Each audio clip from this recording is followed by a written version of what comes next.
Sony जागी असल्याने ती आपल्या बाबांजवळ आली व म्हणाली, बाबा, तुम्हाला माझ्यावर खूप राग आला आहे ना, म्हणून तुम्ही आज पहिल्यांदा इतक्या मध्यरात्री आलात.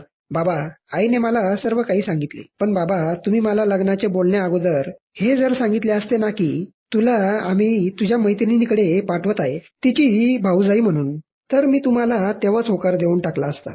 कारण आत्या व पूजा मला खूप आवडतात व त्यांच्याच घरी राहण्याची इच्छा माझ्या मनात लहानपणापासून होती. इतके ऐकताच सदाशिव पाटलांचे दुःख हे हास्यमुख चेहऱ्यात रूपांतर झाले आणि म्हणाले, अरे वा सोने, तू तर मला माझ्या जीवनाचा आनंदच देऊन टाकला. आता मला माझ्या बहिणीला कळवायला काहीच हरकत नाही. दुसऱ्या दिवशी सदाशिव पाटील बहिणीला निरोप पाठवतात की आता लागा लग्नाच्या तयारीला. इकडे पूजा आपल्या जाण्याची तयारीला लागलेली असते. आपल्याला काय घेऊन जायचे व काय नाही. पूजा आपली प्रत्येक वस्तू मोठ्या आनंदाने बॅगेत ठेवत होती. तेवढ्यात दाराची कडी वाजवत पोस्ट मास्तर पत्र टाकून पुढे जातो. पूजा पत्र वाचून पाहते तर तिच्या आनंदाला जसा जसा पाजरच फुटतो व ती धावतच आई वडिलांकडे पळत जाते. धापा टाकत छतावर पोहोचल्यावर धर्मराव म्हणतात, अगं या पुरी, धापा टाकायला काय झाले?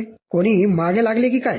नाही हो बाबा, पूजा म्हणते. बाबा, मामांचे पत्र आले आहे. त्यात ते असे लिहितात की आमची सुकन्या सोन्याबाई लग्नाला तयार आहे. आता तुम्ही लग्नाच्या तयारीला लागा. हे ऐकताच हातातील फावडे बाजूला सारीत धर्मराव म्हणतात, अरे हा तर चमत्कारच झाला.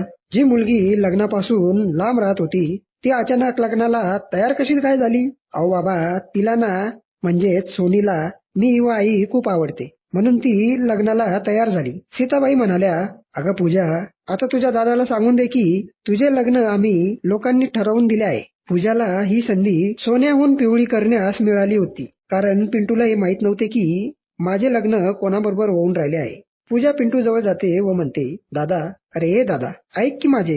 बोल बोल, ऐकतोय सर्व काही, पिंटू म्हणतो. दादा, आई बाबांनी तुझ्यासाठी पोर पसंत केली आहे व आता ते लग्नाच्या तयारीला पण लागले आहे. हे ऐकताच पिंटूच्या हातातील कुदळ खाली पडते व तो म्हणतो, मला नाही करायचं लगीन, जा सांगून द्या आई बाबाला. अरे दादा, पण मुलीच्या घरच्यांनी तयारीला पण लागले आहे, मग मी काय करू? पिंटू रागात म्हणतो. तेव्हा पूजा म्हणते, दादा एक सांगू? सांग सांग, आता तूच उरली आहे सल्ला देण्यासाठी. पिंटू म्हणतो, दादा तुझे सोनीवर प्रेम आहे, सांगून का देत नाही? हे ऐकताच पिंटूचा राग गायब होतो व चेहऱ्यावर आश्चर्याचा धक्का बसतो. पिंटू पूजाला विचारतो, पूजे, तुला कोणी सांगितले की माझे सोनीवर प्रेम आहे म्हणून? तेव्हा पूजा म्हणते, दादा तुला माहित आहे, एके दिवशी अर्ध्या रात्री उठून शेतात गेला होता. हो माहित आहे, पिंटू म्हणतो. त्याच रात्री मी तुझ्या पाठीमागे होती. त्या रात्री मी तुमच्या दोघांचे सर्व बोलणे ऐकले आणि कोणतीच मुलगी अशी नाही की तिच्या गावावरून अर्ध्या रात्री ती कोणाला पण भेटायला येईल.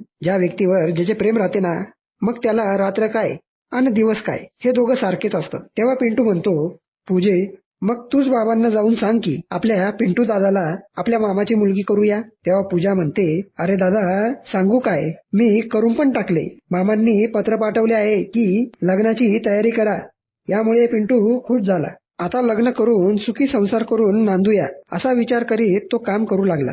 इकडे धर्मराव व सीताबाई व सदाशिव पाटील लग्नाची तारीख ब्राह्मणाकडून पक्की करून घेत होते. पण लग्नाची तारीख 6 महिन्यानंतरची निघाली. पण साखरपुड्याची तारीख अवघ्या 2 दिवसावर सापडली. जवळची तारीख नसल्याने त्यांनी साखरपुडा करून घ्यायचे ठरवले. पूजा आपल्या भावाचा साखरपुडा आहे म्हणून खूप खुश होती. घरातील रंगरंगोटी, घरातील स्वच्छता सर्व काही आवरून तिने नीटनेटके करून ठेवली. साखरपुड्यासाठी धर्मराव, सीताबाई, पिंटू, पूजा व गावातील 5-10 मंडळी घेऊन सदाशिव पाटलांकडे जाण्यास निघाले. पाटलांच्या घरी पोहोचल्यावर प्रत्येक पाहुण्यांचे आदरपूर्वक सत्कार करून त्यांना घरात बोलविण्यात आले. थोड्या वेळाने साखरपुडा शांततेत पार पडला. पाहुणे मंडळी आपापल्या घरी जाण्यास निघाले. त्या रात्री पूजा घरी न जाता मामाच्याच घरी थांबली. धर्मराव, सीताबाई व पिंटू घरी परतले. पूजा व सोनी जीवाभावाच्या मैत्रिणी होत्या म्हणून त्या एकमेकींपासून काहीच लपवत नव्हत्या. त्या रात्री सर्व साखर झोपेत गेल्यानंतर